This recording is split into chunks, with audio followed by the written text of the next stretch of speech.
Rob, welcome to the show. Thank you so much for joining me. Hey, Colin, great to be here. And when I was getting prepared for this, I read in your bio that you were once described as self made by the New York Times. I think that's well justified. But for those that aren't aware of your story, why would you be classified as a self made man, Rob? Yeah, that's well, okay. So self-made. Well, so currently I just finished up a PhD here at Cambridge. Did my doctorate in psychology, and before this, I did a bachelor's in psychology at Yale.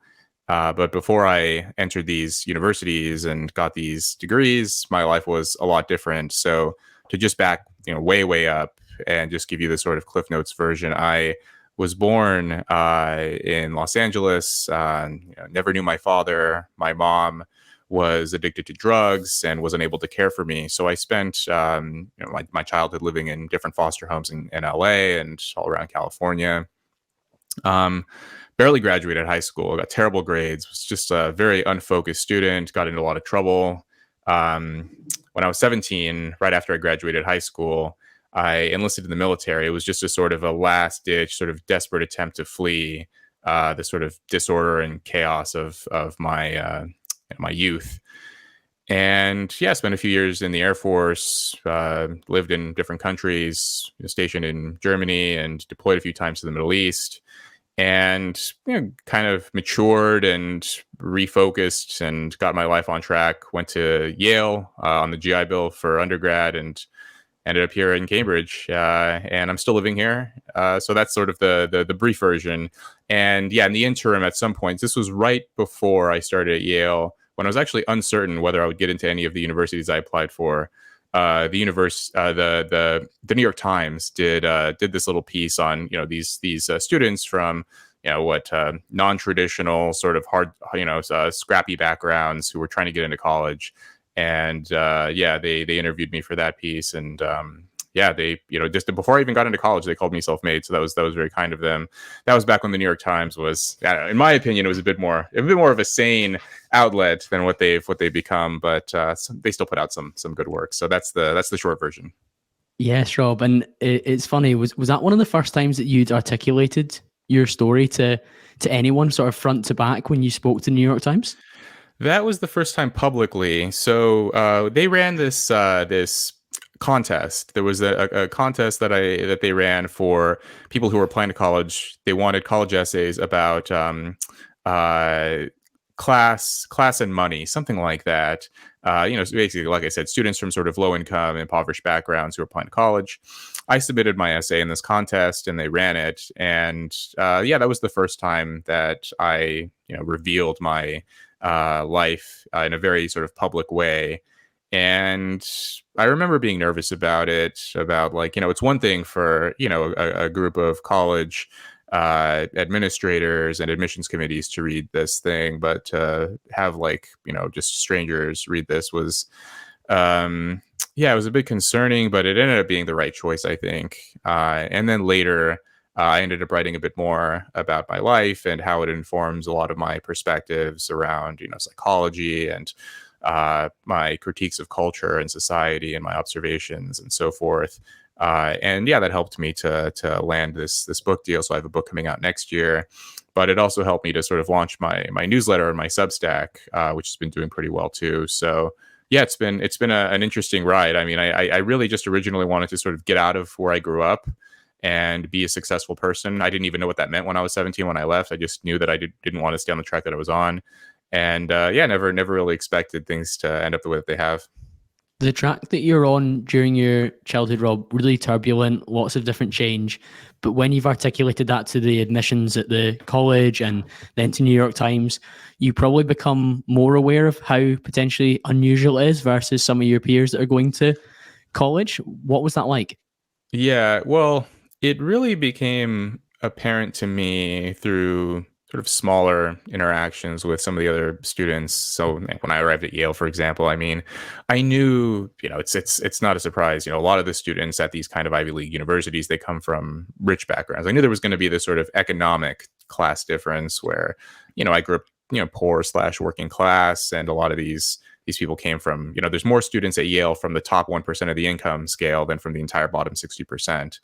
And so I was aware of that, but then smaller class differences seem to emerge, not related to economic class, but more to social class, sort of how they were brought up, sort of the cultural references they knew, and then how their families were formed too. I noticed that too. That for me, and I had 5 close friends in high school, and none of us were raised by both of our birth parents. I was raised in foster homes. I had friends raised by single moms, one who was raised by a single dad, another one who was raised by his grandma because his mom had been addicted to drugs and his dad had gone to prison. And so that was like the norm where I grew up in California. And then I found out that just about every student I ran into at Yale were raised by both of their birth parents. And that was a sort of a stark difference that, it's not just that they have more money, but their like whole entire early life experience was so much different from mine. So yeah, that was definitely something that stood out. Prior to Yale, then, how much do you think the military shaped you? Because if you look at your childhood, you said you barely scraped through high school. There was no indicator that you were going to end up at Yale, an author, or about to be a published author as well. Like some of my guests that I speak to, maybe they're massive for the entrepreneurial space. They'll have done something at school that you're like, right, okay, I can see this like inner flair within you. But you're saying academically you weren't engaged, whereas now you are kind of at the peak of it. Yeah, I mean, I was always a curious kid, but I didn't like authority. I was suspicious of, rules, and I was just yeah, I thought that a lot of these structures were unnecessary. I preferred getting into trouble with my friends. This is something that happens. I mean, if you look at like a lot of research in developmental psychology, Joyce Benenson, she's a psychologist, wrote this great book called Warriors and Worriers.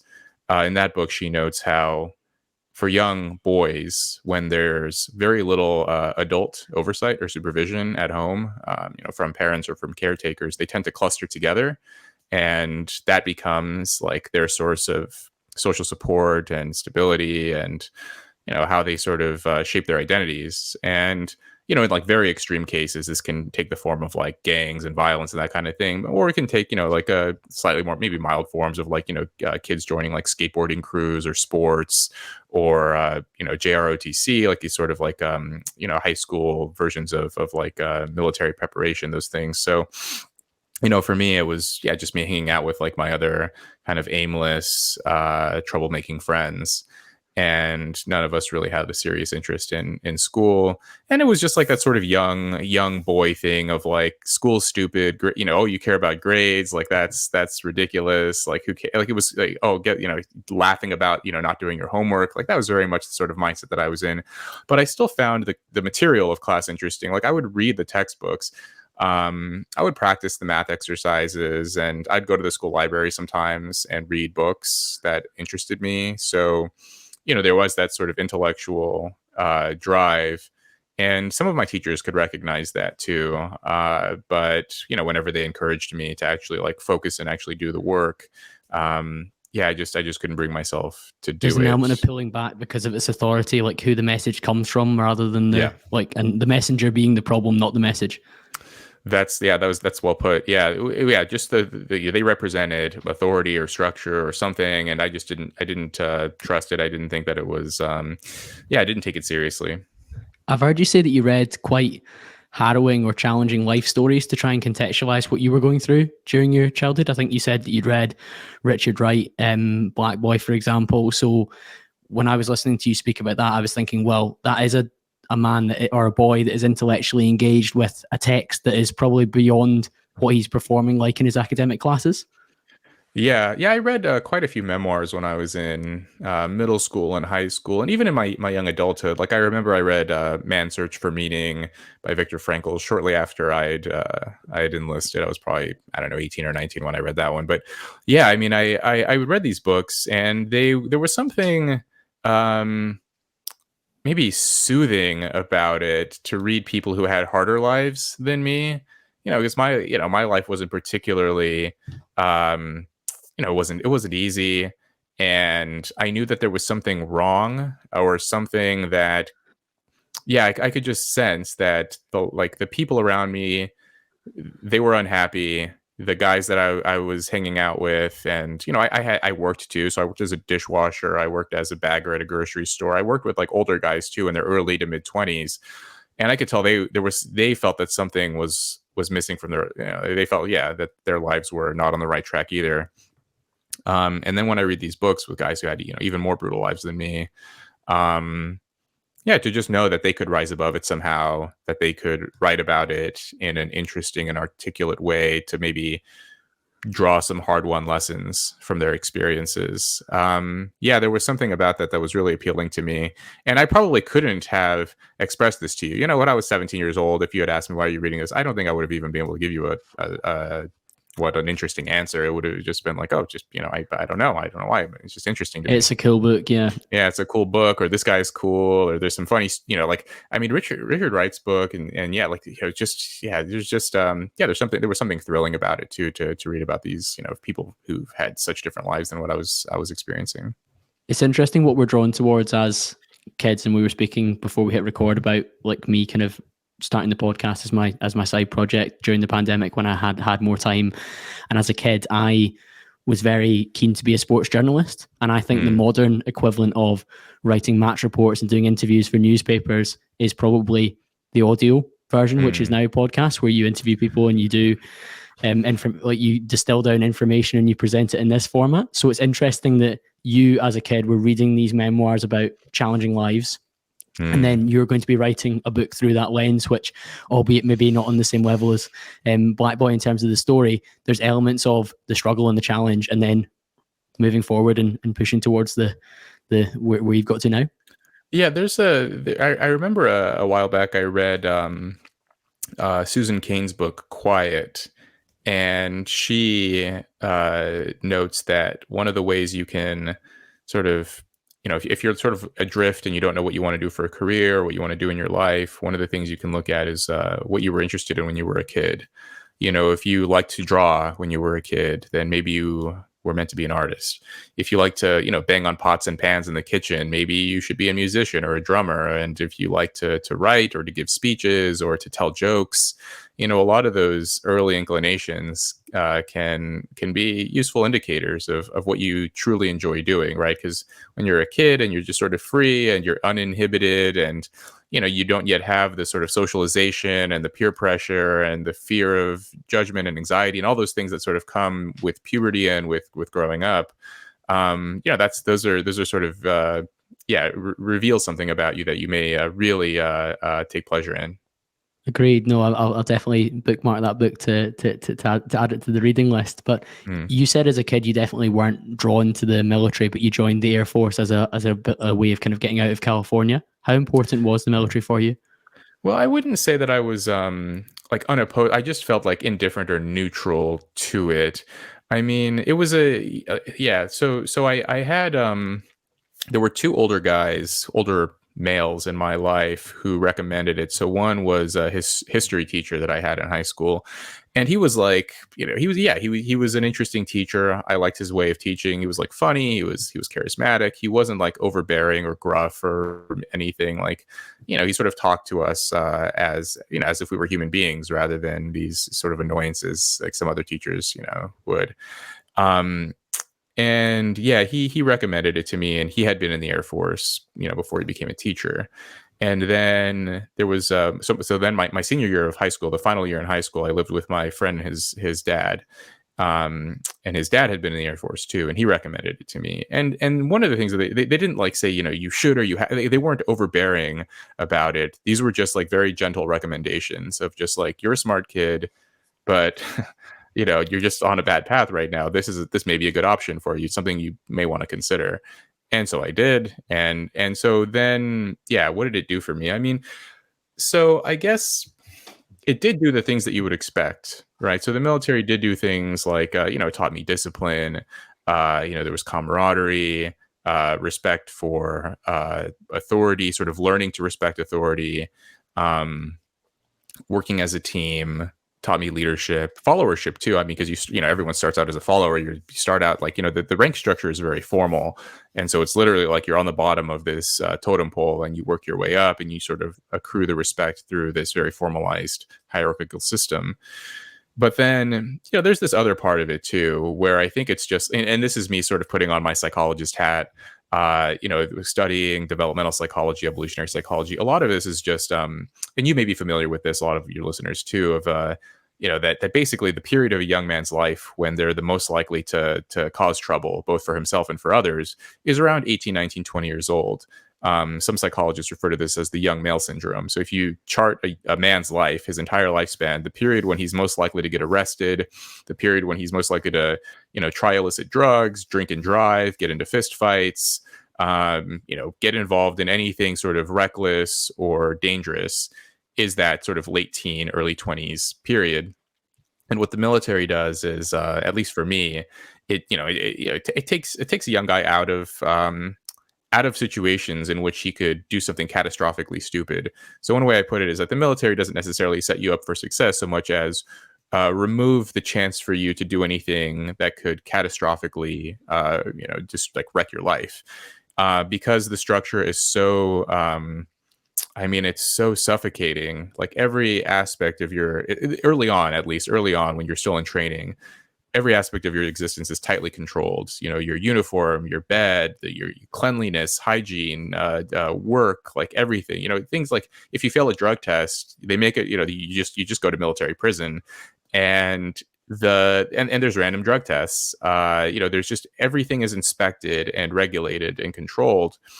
And they make clear that if you fail, here's the consequence. Immediate penalty. There's no gap between. There's no gap between, the transgression you commit and then the penalty. It's just like this happens, then this, X, then Y.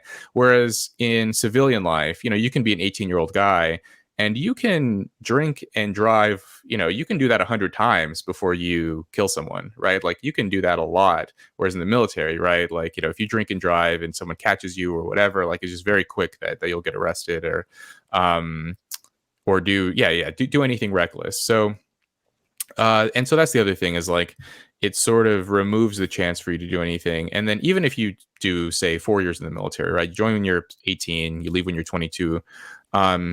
Even if you didn't learn anything, at least you didn't, have the chance for those 4 years to do anything stupid. And by then you're a little bit more mature. Your frontal lobes are a little bit more developed. Your hormones are a little bit less, intense, all of these things, right? So you sort of calm down. Very few guys are equally impulsive at 22 as they are at 18. And so that was another benefit too. So, I like to think that I learned was a big piece. Yeah. Maturity was a big word that I was going to ask you about because yes, you age during that period, but you do, while you're a follower, you are being asked to take on a lot of responsibility. Mm-hmm. Be on time, be well presented, behave. Like don't go outside these particular remits. Like be a good example to those around you. That is something that a lot of young men benefit from tremendously. And if you're doing that on a regular basis for 4 years, for argument's sake, 18 to 22, that's going to compound over that period where you come out and you have some qualities which are going to make you probably more valuable than 22-year-olds who maybe run riot during that period. Yeah. I mean, so if you're, especially if you didn't go to college, right? Like which I wasn't going to, if I had spent those years just, back in Red Bluff, California with my friends, like there's a 0% chance I would have done anything particularly noteworthy or interesting. Like more likely I would have just, done even more reckless things, tried more drugs or whatever it may be. So maturity is a big one. And so there were lessons that I learned, of course, and the experiences that helped to shape, my personality and the way that I think about the world. But then also just taking me out of the environment I was in and putting me around better people, around better peers, and then just allowing me to sort of develop and grow and mature without sort of acting on a lot of the impulses that I felt, like just like anyone else, like any other 18-year-old or 19-year-old, right? You still feel them. But when you're free in the civilian world, you're free to act on them. Whereas in the military, it's made very clear that if you do anything, the penalty will be swift and ruthless. And so it's better to just not act on all of these feelings you may be experiencing. What was the link then between you leaving the military and getting into Yale? What needed to happen to make that happen? Yeah, what needed it? Well, I was taking night classes. So the final few years that I was in, I was taking night classes sort of on and off. Um, and yeah, by that point, as my enlistment was winding down, I was starting to take myself and my life more seriously. And yeah, I decided to apply. And yeah, it was the long story short was just, I was sort of Googling how to get into college, just very basic, keywords, and searching. And I ended up applying to Yale, and yeah, got in. I mean, I had to take the SAT. I remember I was stationed in Germany at this time. And the military, there's an American military base, and they had an American high school, and the students at these high schools, these sort of satellite high schools for military members, their families, their kids, the kids of like the master sergeants and the generals and stuff. They have teenage students who have to study, so they go to these schools. And of course, they have the SAT just like any other high school. So I remember I had to get up, and it was just like 8 a.m. And I was like 24 years old. I was just really embarrassed to have to take the SAT to go to school, or to go to college. It showed up to all these like 16, 17-year-old kids, and I just felt so awkward. And it was in a high school classroom with like that. I don't know if you have these in Scotland, but in America we have these desks with a tiny desk attached to the chair. It's like this you can barely fit a piece of paper on it. You know what I mean? I had to squeeze into that little thing, and like it was like these are smaller than I remember. And it was just so like uncomfortable. And these students, I don't know, maybe it was my imagination, but I felt like they were staring at me like, who's this old dude like taking this test with us? But I took it. I sort of, swallowed my pride, got some good grades in my night classes, did well in the SAT, and then, managed to get into Yale. And it was an experience, man. Just that transition. It was rapid transition. I got out of the military, and this was August of 2015, and started class, a couple weeks later in September. What do you notice as the kind of startling differences, between Yale and the military in your first few weeks? I mean, right away, there's a huge difference because the age ranges are similar, right? Like you join the military when you're, a teenager, and you start university when you're a teenager. But one of the biggest differences is that the military is all about teamwork. It's about the group. It's about like if one person fails, everyone fails, right? Like in basic training, if one person screws up making their bed, everyone gets punished for it, right? Everyone has to do push-ups or run or whatever the penalty is. But in university, right, it's like it's super individualistic, like everyone for themselves. Everyone's preoccupied with identity too. In university, you're away from home for the first time. You're trying to experiment. You're in different social circles trying to figure out who you are.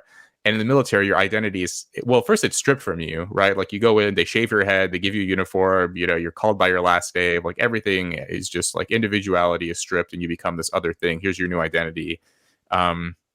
Whereas, so there's a stark contrast too. Is one is your identity is handed to you, and here's the group. The other one is individuality, and it's all about yourself and who you want to be. And I think there's sort of costs and benefits to both, right? Pluses and minuses. In some ways, I think being an 18-year-old and having your identity handed to you, and learning teamwork, and putting the group before the self, and all those kinds of things. I mean, you learn that in sports too. There's a lot of benefit in that because young people have a tendency to be self-absorbed anyway. And in college, it just like, it just sort of pours fuel on this of just like maximum all about yourself. And there's like a low grade individual competition among students too, to whatever it is, get the best grades, get into the best law school, get the most prestigious internships. Whereas in the military, it's sort of less sort of individually dog eat dog cutthroat. I mean, I guess like broadly speaking, in the military, you're competing against other militaries, right?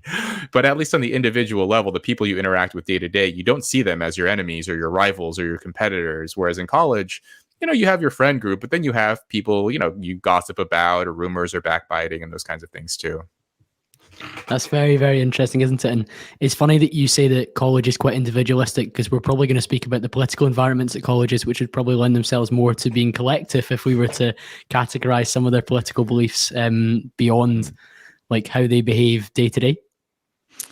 Yeah. I mean, that is, I think, why, we're seeing a lot of the political correctness stuff on campus and whatever, just because, if you're young, a very good way to, find an identity on campus when you're unsure of who you are. I mean, political movements, a lot of people have made this comparison, a lot of social commentators, about how politics can be like a religion, where, if you're sort of away from home for the first time, you don't know who you are, you're trying to find your friend group, you're trying to be accepted, you want to be a part of something bigger than yourself. All of these are natural urges. And, here's a political slogan you can rally around, and here's some people you're who you are sort of socially sanctioned and validated to dislike and condemn. And that can be really thrilling for young people to, like, here's a designated group that you're allowed to dislike, and here's a group of people that you're defending. And all of those things sort of activates this ancient coalitional tribal psychology. Yeah, you mentioned before we went into your kind of military background that you realized quite quickly at Yale that you were one of the few people to come from a single parent family and have the kind of level of disruption in your upbringing. How do you start to identify that? Is that just through conversations with peers, or just generally looking around and understanding that? Well, one was the first time I really this sort of became clear to me was I was in a class my first year in college, and there was the professor of this class administered an anonymous poll. So the class was something like it was on like family psychology, and she administered this anonymous poll, and we responded to it, and the professor put up the results on this PowerPoint slide, just anonymized. And basically the question was, how many of you were raised by both of your birth parents? And there were 20 some students in this class, and out of 20 something students, there were only two that were not raised by both of their birth parents, right? So that's well over 90% raised by both birth parents. And that was like, just a very visible, like, here's a tiny bar next to a giant bar. Like, oh, okay, there's this like a very visually striking difference between, the way that I grew up versus, if I compare, where Yale to Red Bluff and the foster homes and all that stuff, just so different. And then that led me to, I wasn't like, I hope I wasn't like weird about it, but, I'd be talking to a student and I'd like, get to know them and learn a little bit about their family background. And, almost every time. And, it's funny. So there were a few other student veterans on campus, people who had also served in the military like me. And you might think that, they may come from sort of more hard scrabble, maybe working lower middle class backgrounds. So maybe they may have different kind of family, single mom, that kind of thing too. Every single student veteran that I knew, not that there were that many, but there were, maybe 15, 20, something like that. Every single one of them were raised by both of their birth parents. I was the only one who wasn't. And so I started to, sort of connect these dots. And to me, this indicated that, maybe it's not a coincidence that people who are raised in, relatively stable homes where, the family life was predictable, they ended up studying at a place like Yale. And I'm sort of the anomaly here. And then when I consider the ways that most of my friends' lives turned out, and none of us were raised by both of our birth parents. So, you see the way that their lives turned out, and maybe there was something going on there too. So these sort of trends, and then I would look at research too. Eventually, I sort of learned how to carefully read research papers, and I would see that actually at a lot of the more selective, prominent universities in the U.S. at least, and probably in the U.K. too, students are raised in sort of two-parent homes, and very little in the way of like divorce or single parenthood or addiction or anything like that. Once you start to look at your anecdotal experience and then extrapolate it out through the data, it was bearing fruit that your hypothesis was probably correct, that the majority of people that would be attending these schools and having that level of academic achievement were from quote unquote more stable households. Yeah.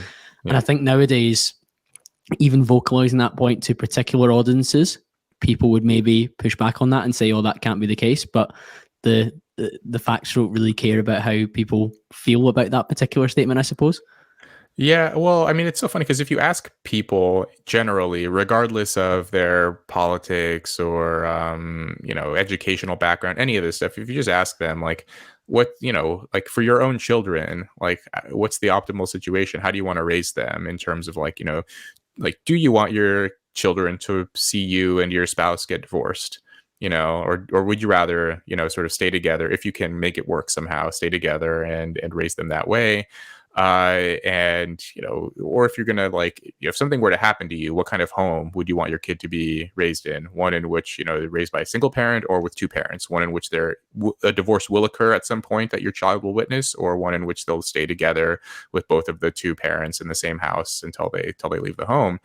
And I think for the most part, people, regardless again of politics and class and all that stuff, they would say, yeah, I want my kid to be, if I had the choice, I would want them to be in a stable, two-parent, secure home where, they're not going to a different house every other weekend, or they're not having to go to 2 or 3 or 4 Christmases and Thanksgivings and trying to appease. Because oftentimes, I mean, this is something that's not often discussed, but divorced parents don't often get along and they don't like each other. And so it's very difficult for the adults, the adult children of these kinds of people to navigate. Okay, how am I going to handle Thanksgiving this year? How am I going to handle Christmas? Okay, so and so can't be with so and so because they don't like each other, and weddings get weird too. Yeah. So I'm seeing this with a friend of mine. He's about to get married, and he doesn't know how to invite both his mom and his dad there because he knows they won't get along, and they each have a different spouse who don't like. So it just gets so messy like this. Yeah, absolutely. Was this the first time that you'd really become interested in things like class and social status, Rob, when you started to dig into this? Yeah, I think it was a few months before I started Yale where these questions became interesting to me. I read this book by Paul Fussell called Class, A Guide Through the American Status System, which I've referenced in various essays that I've written. And it's a sort of a tongue-in-cheek book. It's kind of humorous, which I think you would have to be, because he does make some pretty biting, some cutting remarks about every class. And so that book sort of pointed out some of the characteristics. And then when I got to Yale, it became sort of it popped out at me, these kinds of things. And I think that's in some ways I was interested in it implicitly, all throughout my childhood, watching TV shows and movies and sort of seeing the ways that people live their lives differently. And, maybe like we were speaking about before, right? Maybe I was, being a little sort of amateur psychologist or something, watching these TV shows and movies and comparing their lives to mine and the people around me, and just thinking about what were the differences, what are the similarities, what are the predictors of success, and all of those kinds of things. And then, once I entered a more sort of formal, or my education became more formalized when I went to university and to grad school.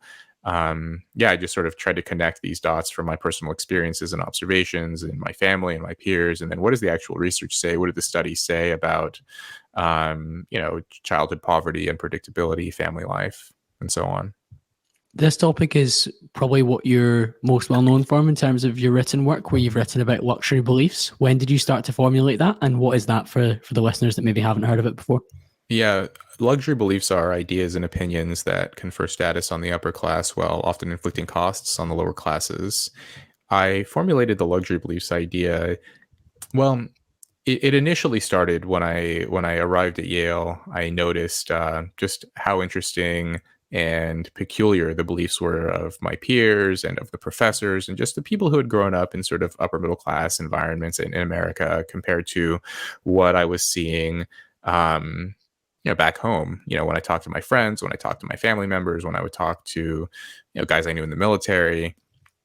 And so, an example of this, we've been talking a little bit about family structure and stuff. So I remember I had this conversation with this female student at Yale. And now, she went to law school, and now she works for a technology company. She's doing very well.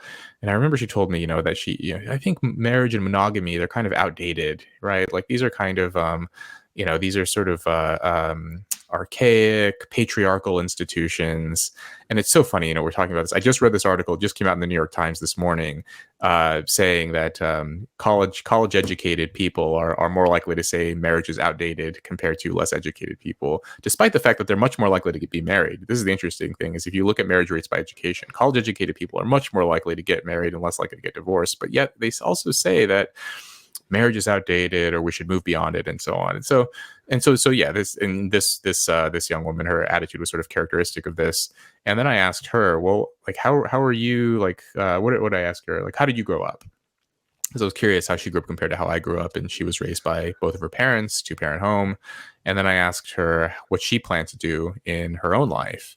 with her children. And I said, you're going to be a very successful person, but, like, do you want to have a family? Like, what do you want to do later in your life? Just, yeah, I'll probably get married, settle down, have kids and stuff. And I felt like, okay, so on the one hand, she's saying marriage is outdated. Yet she herself benefited from this family structure. She's going to carry on these benefits for her own children, but her public official position is don't do these things, right? Like, I benefited from it. I'm going to give my kids this benefit, but no one else should, this is my sort of interpretation of it, is like, but no one else should be doing this thing that's very clearly beneficial. And I saw this, more recently. I saw it with the defund the police movement. There were all of these, people who, journalists and people who, relatively affluent backgrounds, academics, and so on. A lot of people were championing this movement of defunding the police. And yet, if you looked at survey data, the people who earned the lowest incomes, the poorest people in America, were the most supportive of the police and the least likely to support the defund the police movement. And then you could see, like, when a lot of the police departments were reducing funding, rich neighborhoods in Chicago, in New York, San Francisco, a lot of these areas were hiring private security guards. They were hiring off-duty cops to patrol their neighborhoods, all this stuff. So it was very fashionable, right? This luxury beliefs idea conferred status to say, like, oh, police, we need to get rid of them. We need to rethink and reimagine how we think about law enforcement. And then privately, they were just, using their economic capital to ensure that they lived in gated communities. They already live in relatively safe environments anyway. So, there's just all of these peculiar opinions that are at odds with the average person, right? I mean, this is very much a sort of a status signaling device. I think that if someone holds a conventional opinion that it's kind of common sense that you're going to need some police in society for it to function, a very simple way to elevate yourself above them is to hold the opposite opinion and do the sort of mental gymnastics required to make it sound like it's a defensible position. The luxury beliefs is fascinating because, as you said, not only does it allow an elite or somebody who's in an affluent or safe position to elevate their status through holding this slightly contrarian or slightly unusual position, but it also inflicts a cost on those that actually are impacted by maybe the policy decisions or the social norms which become the case off the back of these. So defund the police, for example, the poor are going to be far more impacted by less police on the streets than the affluent who maybe live in safer neighborhoods already, who have security.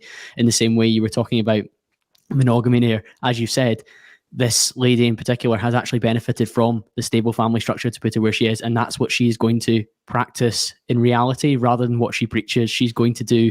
It's going to be very much a case of do as I say, not as I do for the people. So, like, oh, you guys are open to have polyamorous relationships and multiple partners or whatever it is you choose to, what relationship structure you choose to have, but monogamy will do for me because deep down maybe she knows that that's what's right for her to some extent. Yeah. I think there is that sort of neglecting how certain practices have benefited themselves, and how if we were to implement these ideas into policy, or if we were just broadly sort of promote them in the culture and share them regularly, and how this will sort of shape and inform people's views, then that other people will bear disproportionately large costs. And I mean, this is, a lot of, so people will say to me that, well, how do you know that these luxury beliefs are actually affecting culture and society and so on? But I mean, this is just a very basic principle of social psychology, is that we look to high status people for how we should behave in life. The people that humans are most likely to imitate, and this starts in childhood. There's interesting studies indicating that, young children are much more likely to imitate the head teacher compared to a teacher of the same gender and age who is not the head teacher, right? So they're looking at the highest status person in their little community and more likely to say the same words as them, or to try to wear the same colors and adopt their views and so on. And so we look to high stat. And so if you look at, like who gets to determine how people behave, just with disproportionate influence in the culture and society, usually people who are, relatively highly educated, who earn a lot of money, who get to, do things like, do things that work in sort of creative fields, make movies, make music, make TV shows, write for a living, podcasts, like all these kinds of things. You have to be pretty well off to be able to make money doing these kinds of things and to make a living from it. But the vast majority of people, right, like that's just, that's, but they consume this content, over time, and it does sort of indirectly shape how people behave. And so, and advertising too is another one. So anyway, all this is to say that, look, like people should be careful with the views that they propagate, because this over time can have knock-on effects for less fortunate, more disadvantaged people. And I guess one thing that I wanted to clarify, so with the luxury beliefs idea, there's like the way that it came about was, I was reading a lot about like old school sociology and economics and biology too. And so in the past, people would display their social status with luxury goods, with what they would wear. Thorstein Veblen, he was the sociologist in the 19th century, wrote this book called The Theory of the Leisure Class. And that book was all about how, the rich people of his time in 1899, they, wear tuxedos and evening gowns and top hats and monocles. And it was very apparent if you walked through London or New York City 100 years ago, you would instantly be able to tell just from the way people are dressed and how they look, who's rich and who's poor. Whereas today, material goods are noisier signals of social status, of one's position in society. It's not always clear, right? Just by the way people are dressed and what they're wearing and how they move and the sort of material goods that they have, you can't always tell, right? Like who's rich and who's poor. So the way that people demonstrate their position in society now is often through their luxury beliefs, holding these peculiar ideas and opinions that are at odds with conventional thoughts. So 100 years ago, if a poor or a working person wore this, a good way to signal your status is to not wear those things. Today, if a poor working middle class person believes X, a good way to show that you're not one of them is to believe Y.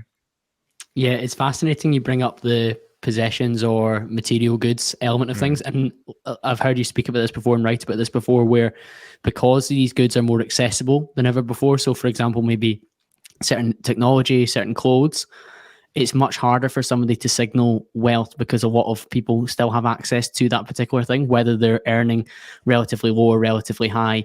They can probably have an iPhone or a Samsung Galaxy, or they can have a pair of Nike trainers or whatever branded AirPods, t-shirt is available.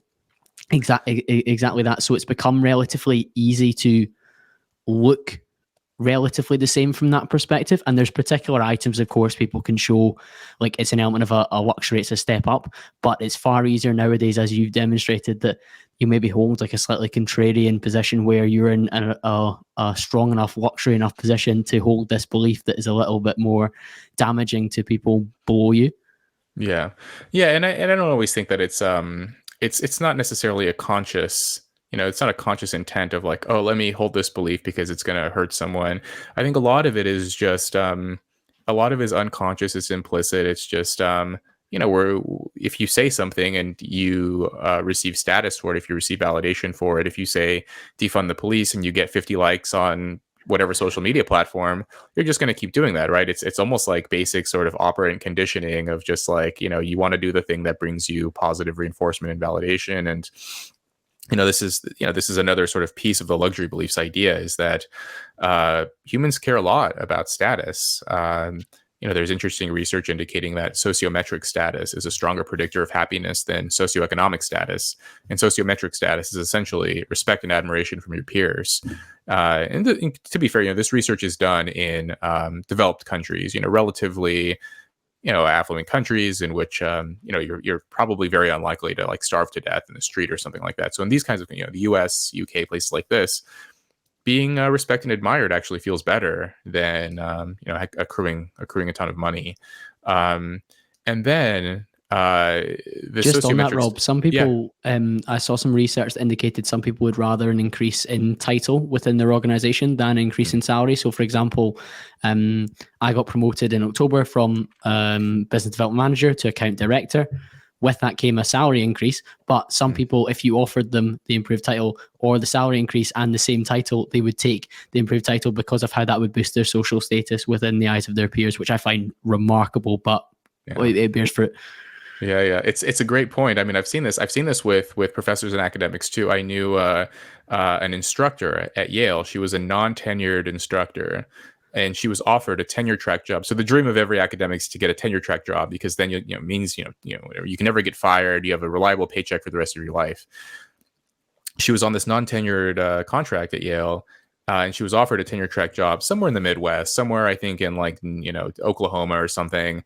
Like a not as prestigious of a university, but she would have been tenured. She would have had guaranteed employment for life, and would have had the dream of whatever every PhD student, right? And she declined it. She would rather be untenured and have relatively low job security, but be able to say that she worked at Yale than to work at, I don't know, whatever it was, Oklahoma State or something. And so it's interesting, right? She wasn't even, she would have gotten paid more too. The job offered her a higher earnings, job security, and so on, but it's that sort of prestigious title. So yeah, and so it's a good point. And this connects to this other component of luxury beliefs, which is that the people who care the most about status are the people who already have it. There's this basically there's this sort of the more you have, the more you want phenomenon, where there have been two studies done on this so far, two very well done studies indicating that if you measure people's status through how much money they earn, how much education they have, occupational prestige, all of these kinds of things, job titles, and then you ask them questions like, how much do you agree with these statements? Like, it would please me to have a position of power. I feel satisfied when people do what I say. I like when people admire me. All these kinds of questions. How much do you agree with these? The people who have the most status are the ones who crave status the most. And they're most likely to agree with those kinds of statements, which is kind of, to me, at least at first, it was a little bit counterintuitive, because you might think that it's the people who are at the bottom of society who would crave status the most, right? Like the person who is just sort of barely getting by, doesn't have a fancy job title, who's just trying to make ends meet. They're the ones who are sort of dreaming about, having power and influence and status and so on. But that's not the case. It's the people who have it already, who really want it more, and so this is a sort of a pitfall of status, is that because it's not like money, right? Like it's this immaterial thing that lives in the minds of other people. There's always this sort of precarity about it, this uncertainty of like, do I really have as much status? Whereas money, it's like you can look at your bank balance or whatever and say like, oh, there's how much money I have. Good. With status, you can't really know for certain what it's like. Although nowadays things may be changing, right? Where with follower counts, I notice like a lot of people. There's this interesting thing now.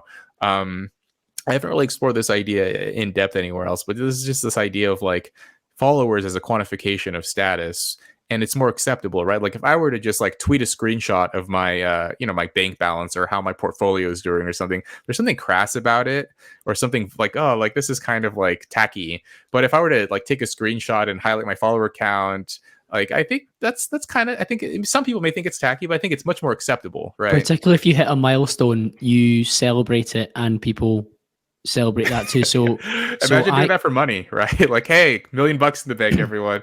Yeah, that's a really good point. I do think there's an element of luxury beliefs around people not talking about money so much as well. So one of my friends, Richard Dixon, he's been on the podcast. He's a young entrepreneur, came from nothing, became a millionaire at 25.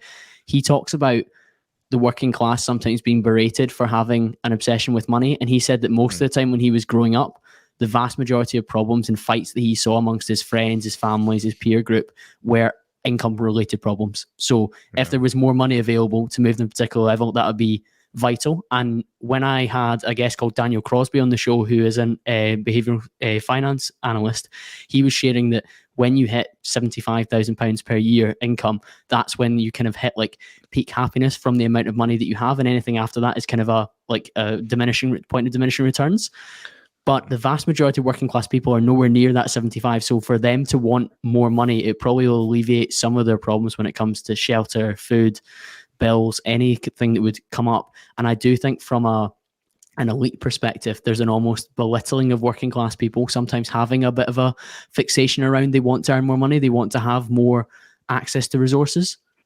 Yeah, that's a good point. I mean, I've seen that both in the US and here in the UK, where sort of overtly discussing money is frowned upon. Whereas in the working class, like it is a topic of constant discussion.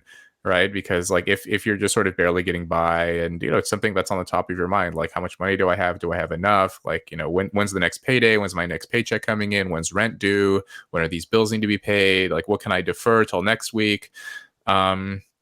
Whereas, yeah, like when you have enough of it, and I'm sort of experiencing this, as I've sort of gotten older and become a little bit more successful, realizing that like it's just a completely different feeling to not have to worry about money. It's just it's liberating in a way that when I was a kid, it was just something that I, yeah, it's just a different existence.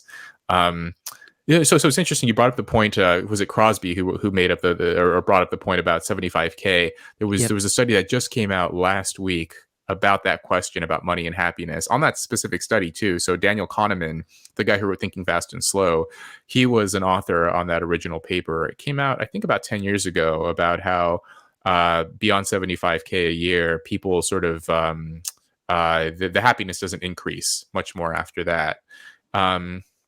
Well, so Kahneman teamed up with some other researchers, and the latest, and they reanalyzed some of the data and using more sort of sophisticated statistical techniques and so on. But basically, what they found is that there is actually a sort of a linear relationship between income and money for most people. Actually, beyond 75, if you keep making more money after that, most people will actually keep getting happier. But there is a relatively unhappy 20% of the population who are just sort of chronically unhappy, this bottom 20%. And for them, they do keep getting happier until they hit 75K, and then it sort of levels off, where there's this sort of ceiling for them, this sort of unhappy crew. You give them more money, they get a little bit more happy, then they hit 75K, and then it levels off. But for about 80% of the population, actually, more money going. It keeps going. It's kind of a sad thing, right? Like, because I believe 75, it's a neat, like the original idea was neat, like, beyond that point, we need, it's not all about money. So I think, yeah, maybe this new finding, I think, to me makes a bit more sense, that maybe there is a crew out, like a small subsection of the population where money doesn't really seem to do much more.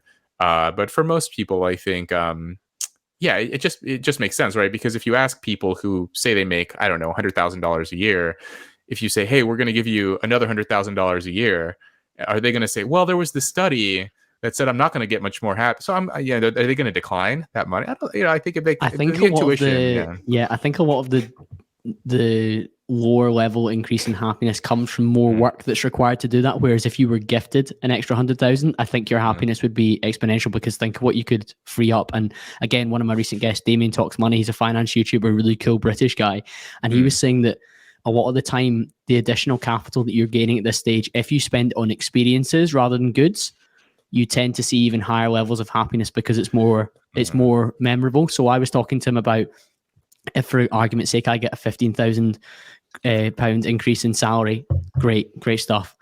But if I use that to maybe get another car where I pay an extra couple £100 a month for, or if I use that to go on a holiday that I'll always remember, at the age of 30, I went to this particular holiday, or I took my mum to London for these 3 theatre shows and we dined at these 3 restaurants, I'll remember that, rather than, my car was a 3-litre engine rather than a 2-litre engine for the ages of 30 to 33. Like, that's much more memorable, that money that I got was used more valuably, potentially, for the longer term.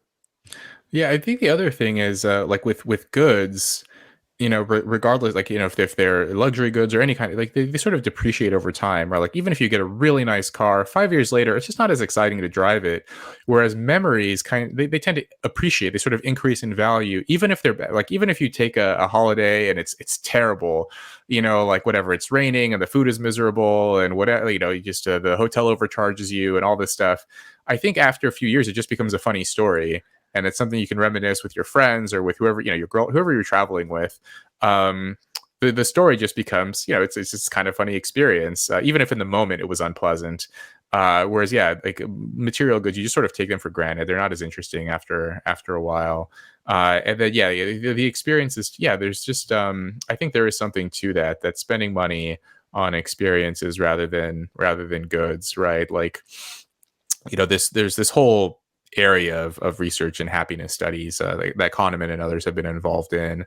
And, Daniel Kahneman makes this distinction between the experiencing self and the remembering self, which you're probably familiar with, right? And that people actually seem to be optimizing more the remembering self than the experiencing self, right? Like we do place some value on sort of immediate hedonic short-term gratification, right? Like, you eat a piece of chocolate cake or something, fine.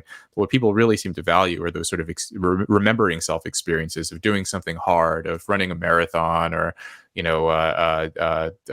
launching some kind of a big project and successfully accomplishing the goal that you'd set out. Those are the things that people really seem to value even more. Agreed. One of the luxury beliefs I was really keen to ask you about was when it comes to education, because I read today that there's talk about getting rid of SAT testing for poor kids. But when that happens, it doesn't seem to actually help them. It's more a case of making the elites feel good that they're trying to make the playing field more equal, but it doesn't transpire that way in terms of results. And I know that's a big part of luxury beliefs, where the intended consequences down the line aren't quite as they expected. Some of the kind of second, third, fourth order effects are not quite as ideal. Yeah. Well, I strongly disagree with the idea that people should, or that university should eliminate standardized testing. I think it's a huge mistake. I mean, just like very simply, like, regardless of whatever politics concerns and so on, like, why would you intentionally reduce the amount of information you have about a person, right? Like, if you're if you're an employer, why would you evaluate a candidate with one arm tied behind your back? Like, why would you want to remove potentially useful information about someone? And of course, like, what could be, obviously, like, test taking ability is going to be relevant for an institution of higher learning. Like, how well, because the SAT just tests like your sort of basic reading, writing, and math skills. Those things might be relevant for how well a student's going to do in a university. So it's just flooring me that they would even consider this. But yeah, a lot of Columbia University, one of the first, the first Ivy League universities doing this. A lot of other places have done this or experimenting with it. It's a luxury belief because, yes, people who are implementing it get to pat themselves on the back and feel good.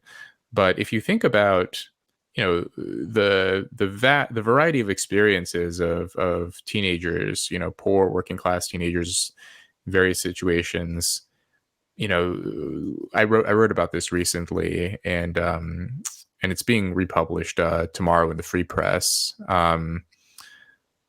Suppose that you're a poor teenager in a dysfunctional environment, and your parents are absent or checked out, or you're growing up in foster homes. You're just in a situation where there's not a lot of adult oversight, and you have younger siblings that you have to take care of. You're working a part-time job to make ends meet, and you have all of these demands for your time, and so you just don't have the ability to devote resources to doing all of your homework, dotting every I, crossing every T, following up, and doing all these high school projects and so on.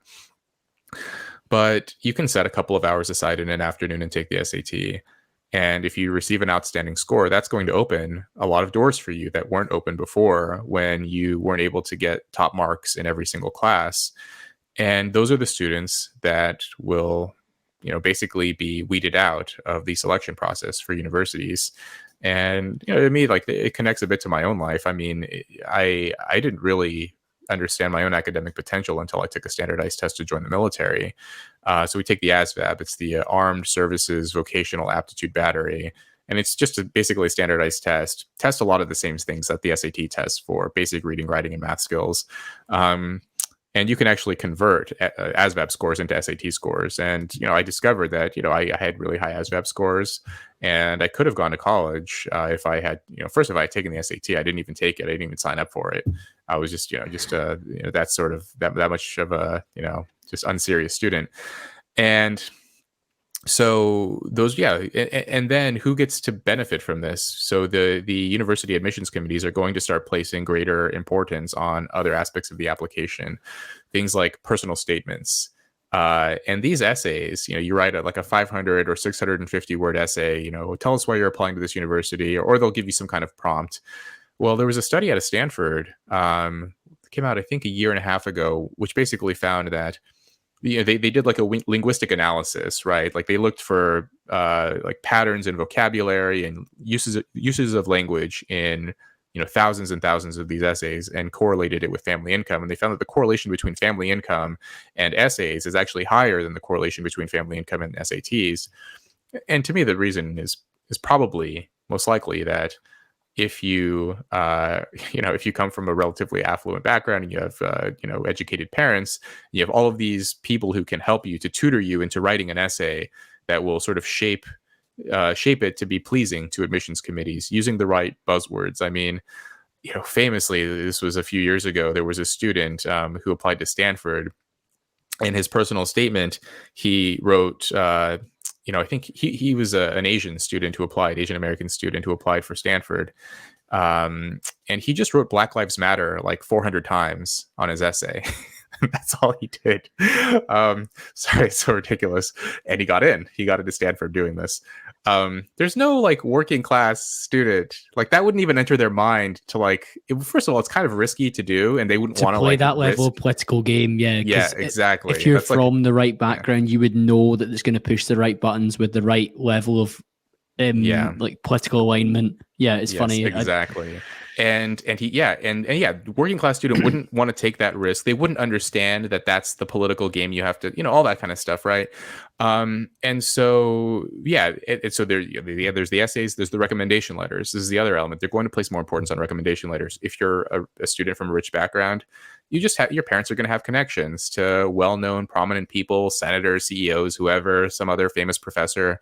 So all of these factors will take on more importance, and low-income students are going to suffer for it. The SAT was like a good way to find, like a diamond in the rough of a kid who maybe doesn't have the best grades, didn't come from the best environment, but it's a clear metric of like, oh, he scores in the 95th percentile. He scored better than 95% of the people who took this test. So despite these other things, despite his recommendation, all this stuff isn't that great. Clearly there's potential, and, now they're not going to have that information. One of our mutual connections, Chris Williamson, shared your analysis on it in his 3-Minute Monday newsletter today, and it summarized with smart kids from poorer backgrounds who can raise themselves up with genuine talent and a good result in the SAT are now more disadvantaged than ever.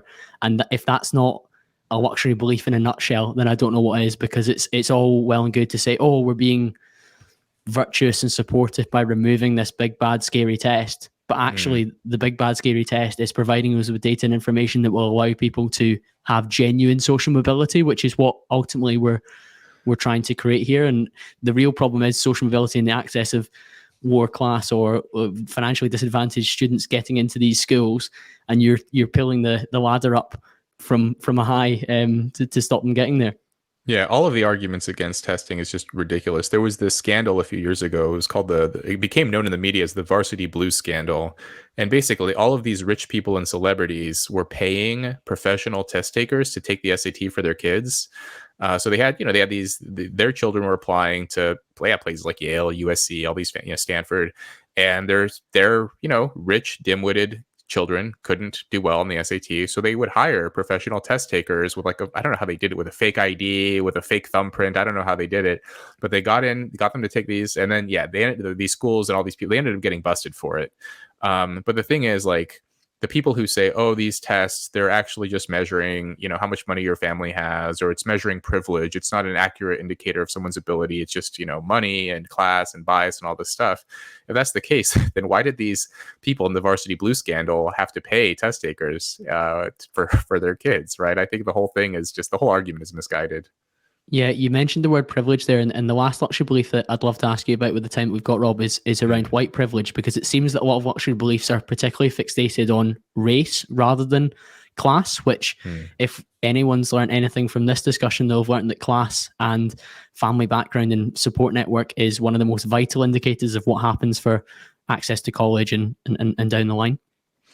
Yeah. The white privilege idea was a confusing one. I'd never heard this term in my life until I got to college. I mean, it's funny. The only time I ever heard white privilege was when I was around privileged whites. I mean, I grew up in the foster homes I grew up in LA. It was most of my siblings were Black and Hispanic, some white kids. And then in Red Bluff, it was a heavily working class, blue collar, white and Hispanic area. And so my mother, she's Korean, and like I said before, I think I mentioned this, I never met my father. I took a 23andMe. My father, I knew nothing about him. a couple of lines in a document from a social worker saying that my mom didn't even know who he was because she's just on drugs, and just this 23andMe revealed that I'm Mexican. I'm half Mexican. My dad, the ancestry from Spain and Mexico, like indigenous, like it was like half indigenous from North America, and then the other half was from Spain. So he was just Mexican guy. So the white privilege idea it's just bizarre because there are a lot of poor white people in America. It's actually, if you look at just the low income people, they make up the largest percentage of low income people in America. And so when people talk about white privilege, like to me, they're mostly talking about wealth privilege. It's a weird thing. It's a sort of a narrow-minded parochial view of what privilege is, because it is true that in elite institutions in America, the people with the most money and the most influence do tend to be white, but that doesn't mean that all white people have privilege. So the whole term is confused.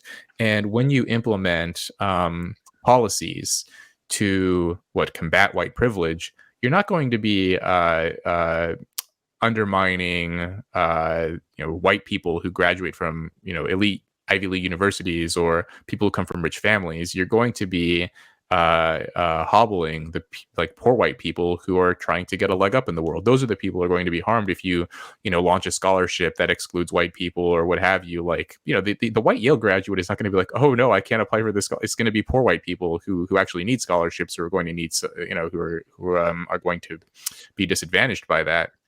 So it makes, and then when you look at the actual who's obtaining the most success, the most education, the highest earnings, and so on, in America, for a lot of these metrics, Asian Americans are actually outperforming white people. And so, if we live in a society that privileges white people above everyone else, how is it possible that these non-white people are outperforming them on tests, on educational markers, on occupational prestige, all of these kinds of things? So white privilege to me, it's not really real. There may be sort of wealth privilege, but not white privilege. One of your most famous articles is titled "The Dark Side of Virtue Signaling," and I think that is absolutely the dark side of it, where somebody attempts to be virtuous and kind of shame a particular group in terms of, and particularly a group that they are a part of, in terms of, I need to check my own white privilege.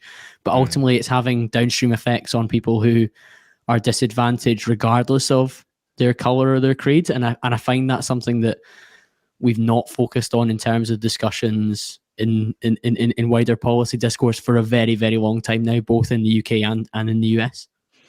Yeah. I mean, there's just a lot of people who pay a lot of attention to politics and talk, like to voice their opinions. They're just they have this very sort of parochial view, like they're operating with blinkers on, where they're not thinking about the world beyond their immediate social environment. They look around and think like, oh, well, the people in executive positions or the top positions tend to be white, or they tend to be male, or they tend to be this, or they tend to be that.